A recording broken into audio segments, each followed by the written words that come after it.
Abran sus Biblias en Lucas, capítulo 19.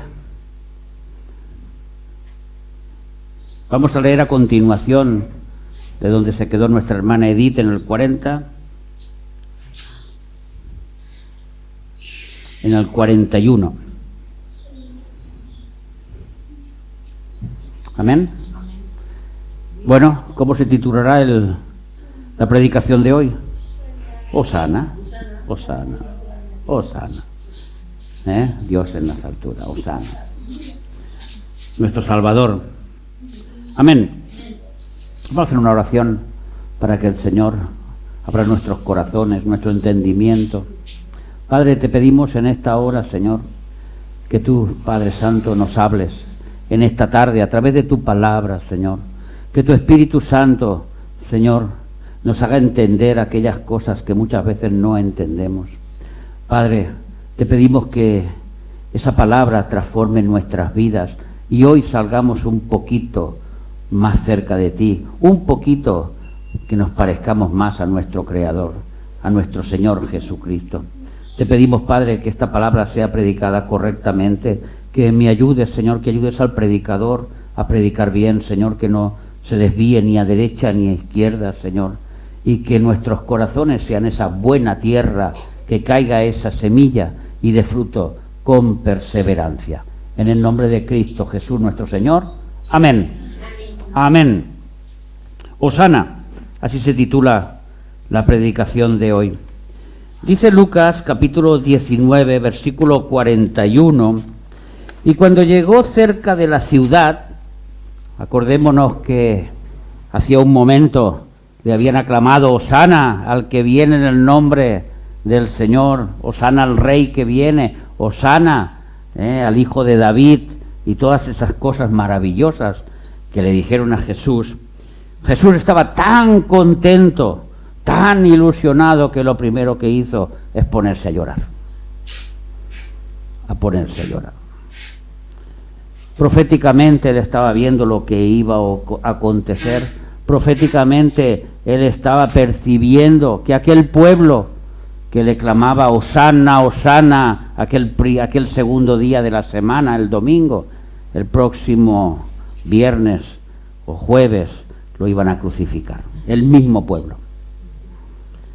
Y dice así: y cuando llegó cerca de la ciudad, al verla, lloró sobre ella, diciendo: oh, si también tú conocieses, a lo menos en este tu día, lo que es para tu paz.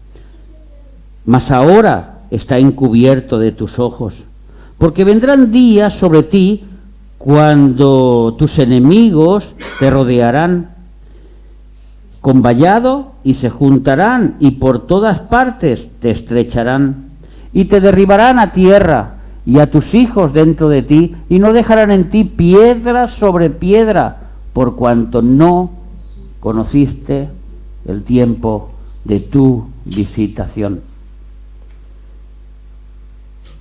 Yo una vez le pregunté al Señor: Señor, si tú nos dejas tu palabra en 66 libros, tu palabra es muy importante, y sabemos que tu revelación está en tu palabra, y a esta palabra no se le puede añadir ni una tilde, ni una jota, ni se le puede quitar, porque es tu palabra.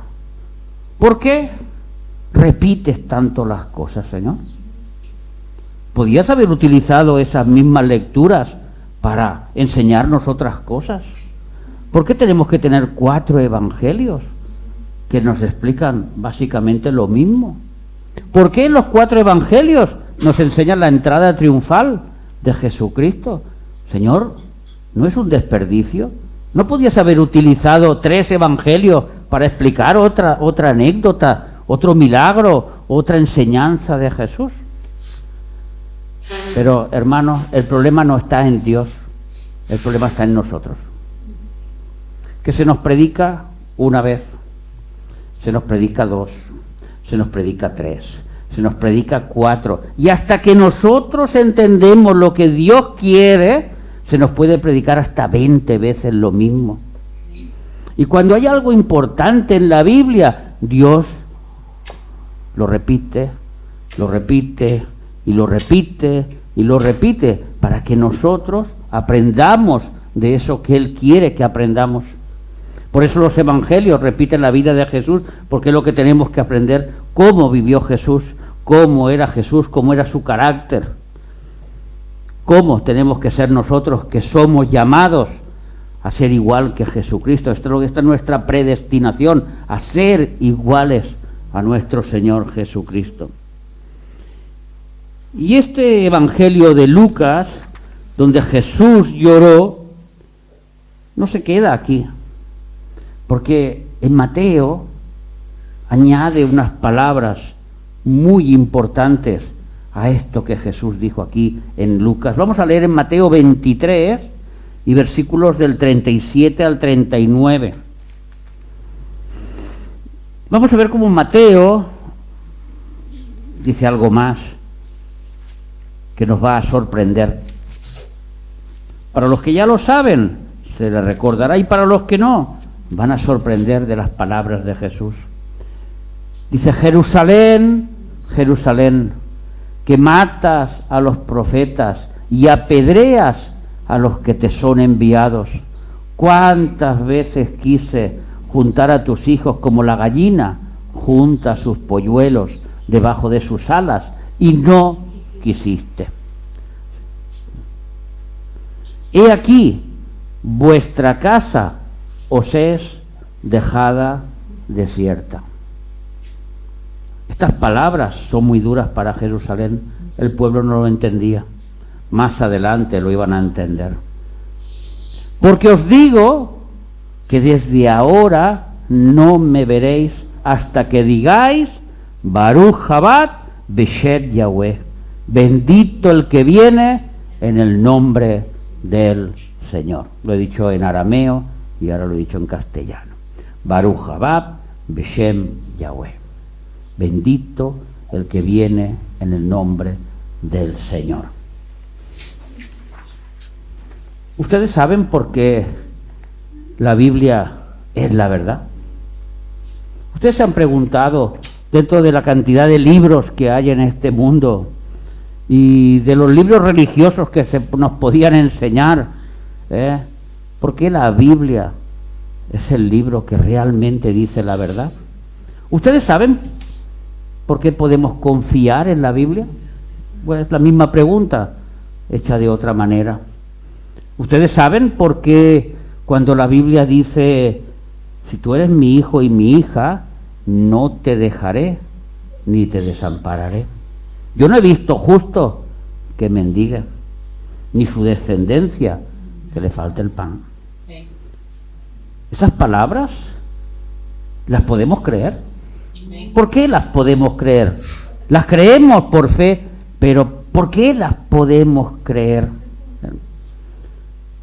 Porque la palabra de Dios, como está diciendo mi mujer aquí, que tiene muchas ganas de decirlo, todas las profecías se han cumplido. Todas. Todas las profecías que hay se han ido cumpliendo. Aún quedan unas cuantas por cumplir, pero todas las del pasado, todas se han cumplido. No se ha equivocado ni en una palabra.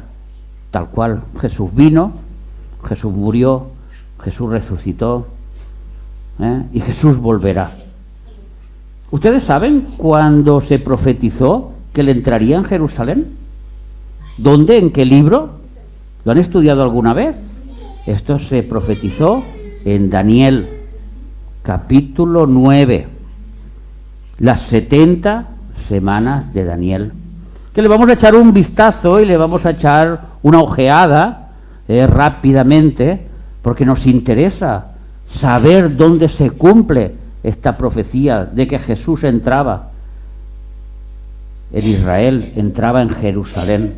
Vamos a leer Daniel capítulo 9, versículo 24. Daniel estaba orando y el Señor le envía un ángel. Y Daniel tenía una pregunta muy específica: Señor, ¿qué será de nosotros?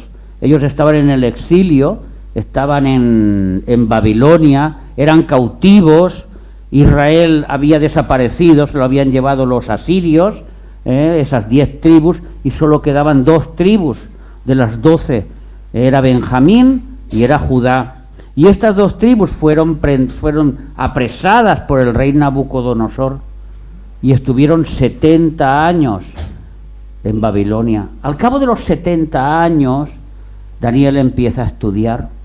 Si el rey Jeremías, si aquí en Jeremías tu palabra dice que al cabo de 70 años seremos libres. Daniel creía a su Dios y sabía que aunque no lo vieran sus ojos, él creía la palabra de Dios. Y le pregunta a Dios: Señor, ¿qué será de nosotros? Y la respuesta viene con estas palabras: 70 semanas están determinadas sobre tu pueblo y sobre tu santa ciudad. 70 semanas no de días, sino de años, porque en el Antiguo Testamento habían semanas de días y semanas de años. Estos son 490 años. Para terminar, la prevaricación, para poner fin al pecado y expiar la iniquidad, para traer la justicia perdurable, para sellar la visión y la profecía y ungir al Santo de los Santos. Una parte se cumplió cuando vino Jesús, pero todavía el pecado está en este mundo. No puede decir que el pecado ha sido borrado, no puede decir que ha puesto fin al pecado. El pecado continúa aquí entre nosotros. Cuando uno quiere pecar, tiene el libre albedrío de pecar. Pero aquí está hablando claramente para poner fin al pecado. Entonces esto no ocurrió cuando estuvo Jesús. Esto ocurrirá cuando Él venga en su segunda venida, cuando Él gobernará con vara de hierro. El versículo 25 nos dice, seguimos leyendo hasta el 27, sabe pues y entiende que desde la salida de la orden para restaurar y edificar a Jerusalén hasta el Mesías, príncipe, habrán 7 semanas y 62 semanas. Se volverá a edificar la plaza y el muro en tiempos angustiosos. Nos vamos a parar aquí un segundito. Sabe pues y entiende que desde la salida de la orden para restaurar y edificar Jerusalén. Jerusalén había sido destruida por el rey Nabucodonosor. Pero años después que Daniel escribiera esta profecía, llegaba Nehemías capítulo 2. No vamos a leerlo.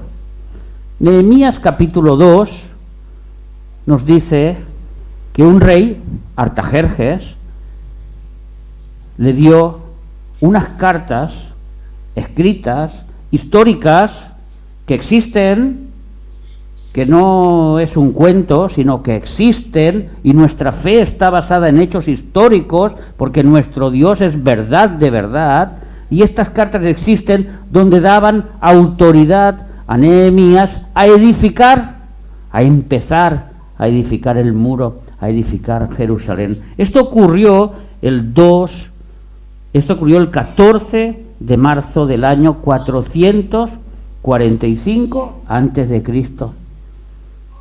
Casi unos 100 años después que Daniel escribiera esta profecía. ¿Que acaso era un adivino Daniel? ¿O era un profeta del Señor?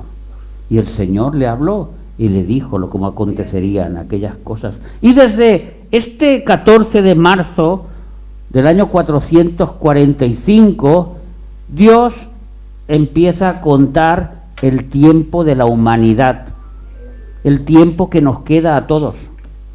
Ahí empieza la cuenta. 70 semanas, 69 semanas hasta llegar al Mesías. Esos son 483 años hasta llegar al Mesías. Y cuando los estudiosos de la Biblia, los matemáticos, calculan matemáticamente 483 años a partir de que se firmó el edicto, ¿Qué hemos dicho antes?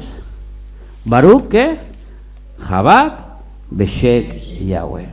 Bendito el que viene en el nombre del Señor. Hosana al Rey en las alturas. Algo matemático, algo exacto ocurrió. Hasta ahí. Seguimos leyendo el versículo 26. Y después de las 62 semanas se quitará la vida al Mesías. ¿Cómo es posible que todos los estudiosos, todos los fariseos, los saduceos, todas las escuelas que estudiaban el Antiguo Testamento no tuvieran atención a este versículo? Primero viene el Mesías sufriente, luego vendrá el Mesías reinante. Primero es el Mesías sufriente, luego el Mesías reinante. Jesús tenía que venir a sufrir y tenía que venir a morir, como estaba escrito aquí, mas no por sí, y el pueblo de un príncipe que ha de venir, destruir la ciudad y el santuario, lo que estaba profetizando Jesús, que no quedará piedra sobre piedra, y eso ocurrió pues unos 40 años después de que Jesús muriera. Y su fin será con inundación, y hasta el fin de la guerra durarán las devastaciones. Hasta aquí está el pueblo de Israel y toda la profecía que Dios ha puesto al pueblo de Israel. Pero Dios abre un paréntesis. El pueblo de Israel se condenó, el pueblo de Israel salió de la ecuación por la sencilla razón que cuando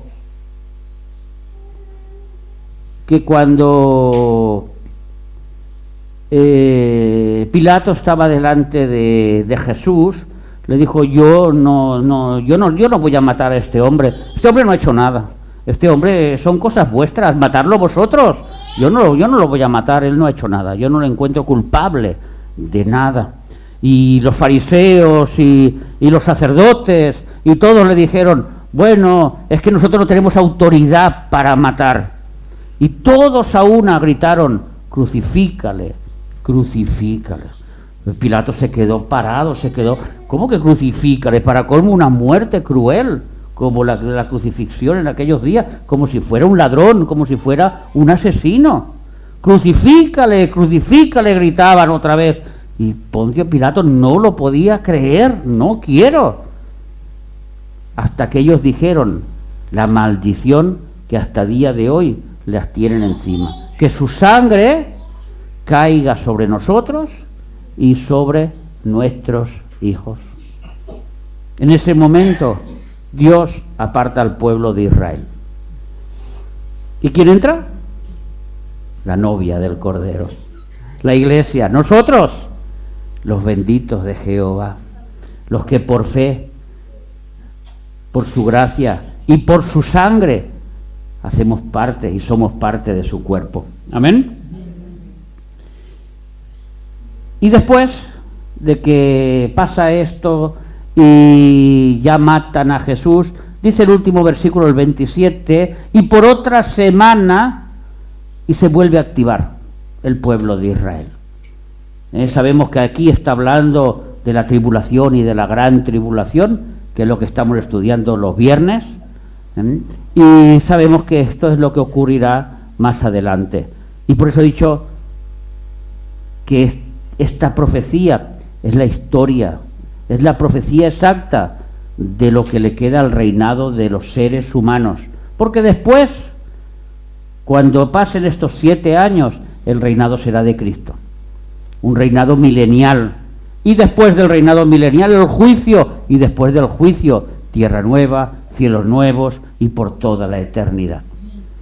Pero hasta eso, hasta que lleguemos ahí, hay un recorrido que hay que pasar. Y todo empieza en Nehemías capítulo 2. Qué perfecta que es la Biblia, ¿verdad? Qué maravillosa que es la Biblia. Es que ustedes creen tonterías, no. Nosotros creemos hechos históricos. Cristo vivió, Cristo resucitó y se han escrito miles, no solo en la Biblia, sino fuera en el Imperio Romano, miles de escritos de que esto aconteció así. Esta es nuestra fe. basada en un hecho real, hermanos.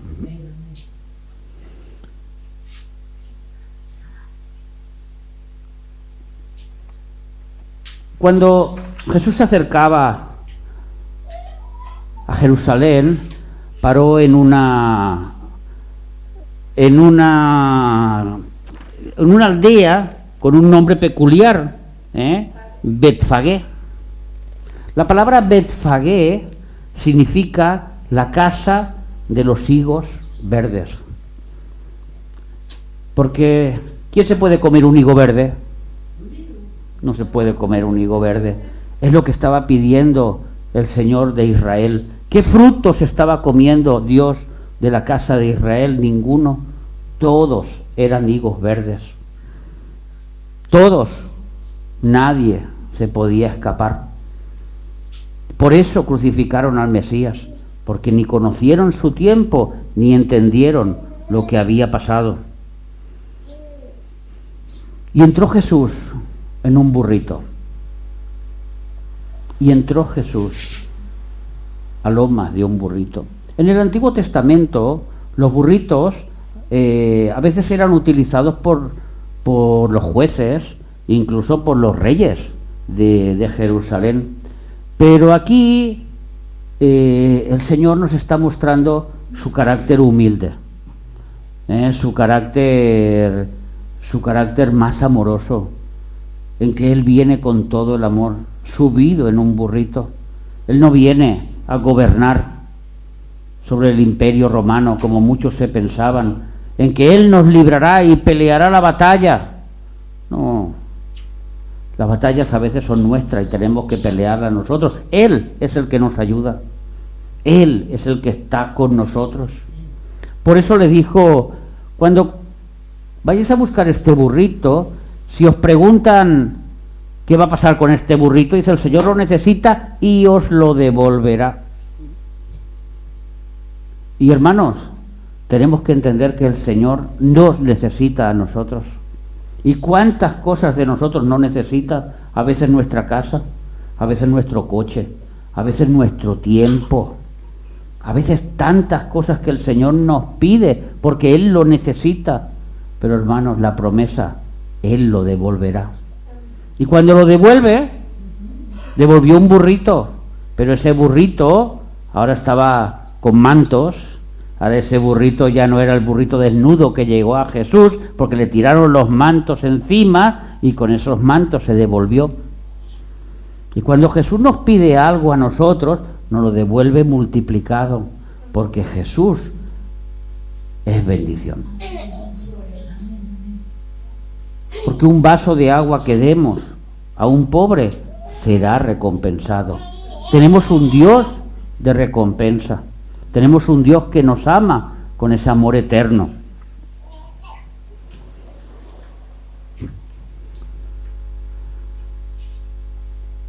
Hemos leído estos 4 evangelios preciosos sobre esta historia apasionante. Y hemos visto cómo Jesús acaba llorando. Esto, hermanos, nos tiene que recordar que nosotros no es como empezamos en el Evangelio. Todos hemos recibido a Cristo con esa alegría. Hosana al que viene a mi corazón. Gracias, Señor, por venir. Es ese Cristo que día a día está con nosotros y tiene que estar con nosotros. Que no sea que Cristo se tenga que poner a llorar porque nosotros tiramos la toalla, porque nosotros echamos marcha atrás, porque nosotros le fallamos.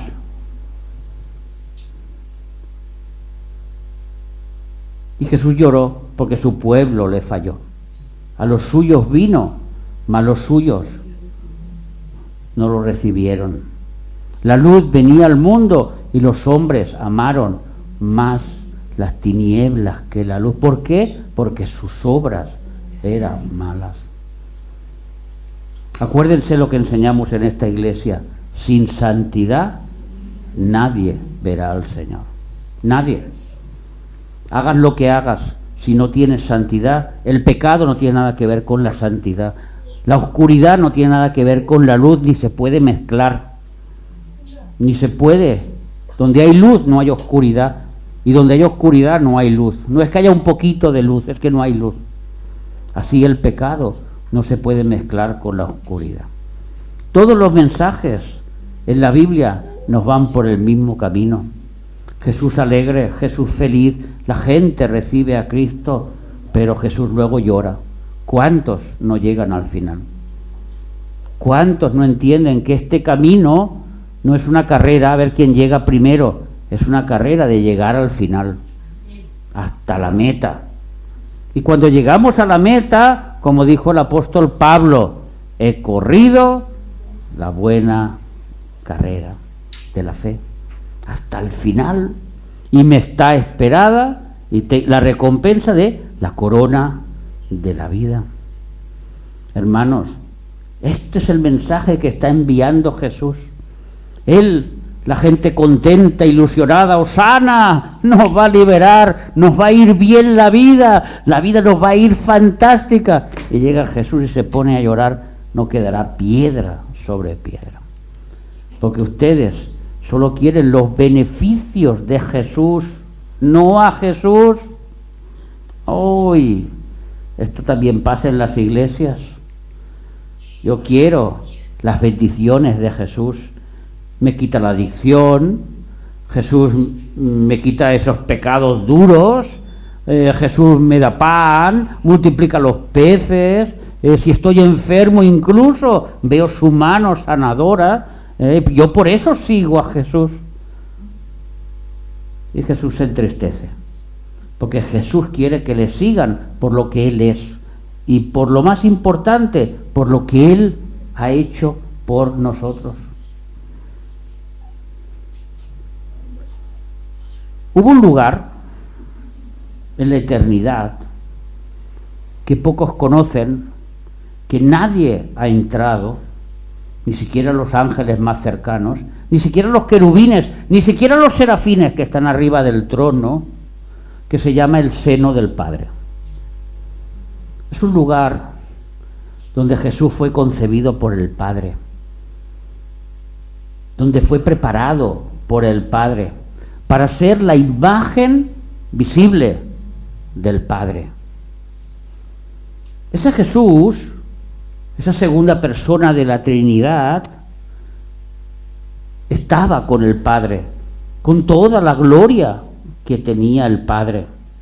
Y un día, el Padre decide crear. Un día, el Padre, por su naturaleza sobreabundante, empieza a crear. Y en el principio creó Dios los cielos y la tierra. Automáticamente empieza a contarse el tiempo. Se deja la eternidad para empezar a contar la era del tiempo.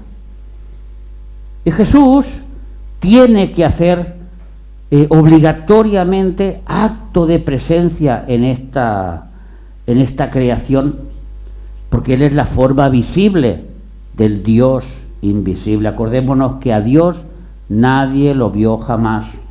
El unigénito del Hijo que está en el seno del Padre, Él lo ha dado a conocer.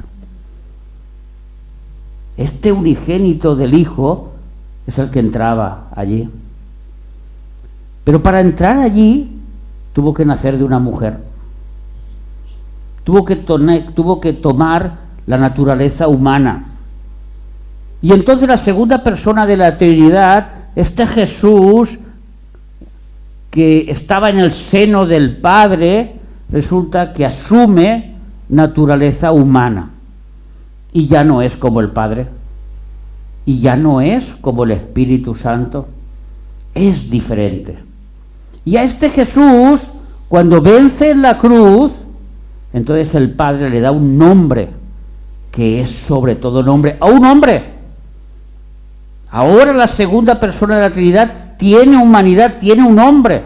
Y ese hombre perfecto, el que entró en Jerusalén y la gente le clamaba, y él empezó a llorar porque sabía y conocía lo que iba a pasar, el Padre le da toda la autoridad en los cielos y en la tierra. Y debajo de la tierra. No están los peces debajo de la tierra, están los infiernos. Todos se van a doblar delante de Jesús. Esa humanidad que era tan necesaria, hermanos, y que nosotros tenemos que estar tan agradecidos a Dios, porque imagínense que Dios no hubiese dado esa promesa en Génesis 3:15 del vientre de la mujer vendría nuestro Salvador. Porque el que pecó en el huerto del Edén no fue una vaca, no fue un ángel, fue un hombre. Y el que tenía que redimirnos tenía que ser un hombre. Cuando nosotros veamos a Jesús, entendamos que la segunda persona de la Trinidad es Dios y hombre. El que está sentado en el trono de Dios es un hombre. El que vendrá a gobernar es un hombre. El que se sentó sobre un burrito es un hombre. No cualquier hombre. No cualquier hombre. Un hombre que se lo ganó a pulso. Hay una predicación que se titula 3 horas de oscuridad, que son las 3 horas en que Dios no permitió que el ser humano viera lo que estaba aconteciendo en la cruz. Solo Jesús lo sabía y por eso lloró sangre la noche anterior. Solo Jesús sabía lo que iba a acontecer y por eso sufrió. Y sus lágrimas y su sudor eran de sangre en Getsemaní. Porque este hombre iba a ser molido, iba a ser apaleado, y él no tenía miedo a los palos ni a los látigos. Jesús era un superhombre de verdad. El superhéroe de los superhéroes no es Superman o Batman, es Jesús. Y Jesús, cuando estuvo en la carne, cuando estuvo aquí sufriendo lo que tuvo que sufrir, y se enfrentó a todos los demonios, y se enfrentó a todas las potestades, a todos los principados que delante de la cruz se burlaban, se reían, lo injuriaban. Y él lo aguantó y lo soportó con gozo por amor a ti, a cada uno de nosotros, llorando por cada uno de los que se pierden y gozoso por cada uno de los que lo aceptan en su corazón. La entrada triunfal de Cristo nos enseña 2 cosas, hermanos. Él entró en un burrito, pero Él volverá en un caballo blanco. Cuando vuelva en un caballo blanco, no es el mismo Jesús. Ya la gracia terminó. La misericordia se acabó. Mientras haya burrito, todavía hay oportunidad. Este Jesús que murió, este Jesús que por su sangre nos perdona, este Jesús que nos da la vida con su muerte y más con su resurrección, cuando venga con un caballo blanco, como dice aquí en Mateo, Baruch Haba Beshem Yahvé, bendito el que viene en el nombre del Señor. Cuando lo vuelvan a decir, se acabó. Hoy, hermanos, el Señor siempre nos da la oportunidad del arrepentimiento. Hoy, mis hermanos, el Señor siempre nos da la oportunidad de decir, hasta aquí he llegado. A partir de aquí, ¿qué quiero hacer con mi vida? Yo llevo un evangelio a medias. Yo llevo un evangelio, bueno, que sí, leo la Biblia, sí, escucho alguna predicación, pero yo vivo mi vida como yo quiero. Hoy Jesús te dice que hasta aquí. A Jesús le interesa de hoy para mañana. Lo que ha sido de pasado, su sangre tiene tanto poder que nos perdona. Y cuando el Padre ve a Heidi, dice, pero esta chica nunca pecó, pero esta chica es más blanca que los ángeles, pero esta chica puede estar delante de mi presencia, porque hay un filtro que nosotros no vemos y se llama sangre de Cristo. Y a través de la sangre de Cristo el Padre nos mira y nos ve perfectos. Hoy es día de que ese burrito gobierne en nuestros corazones. Ese Jesús humilde, ese Jesús amoroso Y cuando venga en su gloria, y cuando venga con el caballo blanco, nosotros hayamos volado y vengamos con él a reinar y no a ser avergonzados. ¿Amén, hermanos? Amén. Así que, para terminar, hermanos,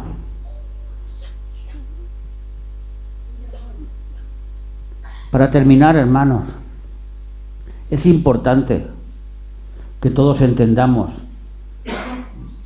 que sin Jesús en nuestros corazones nada podemos hacer.